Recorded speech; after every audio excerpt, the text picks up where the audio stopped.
Capaz de correr a 9 km por hora con una estabilidad envidiable, capaz de subir escaleras sin un solo tropiezo, es el robot humanoide más avanzado del mundo. Sus cámaras, sensores y micrófonos le permiten reconocer voces y reconocer rostros.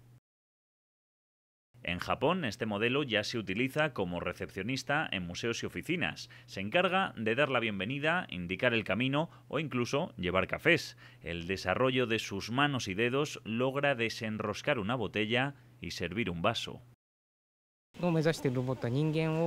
Su creador nos cuenta que no está pensado para sustituir a los humanos, sino para coexistir con nosotros y hacernos la vida más fácil. Aspiran a que todos algún día tengamos uno en casa, pero no son capaces de decir cuál sería su precio en el mercado. Mide 1,30 m y sus movimientos son calcados al de una persona. Dicen sus creadores que ha pasado de ser una máquina automática a convertirse en una máquina autónoma.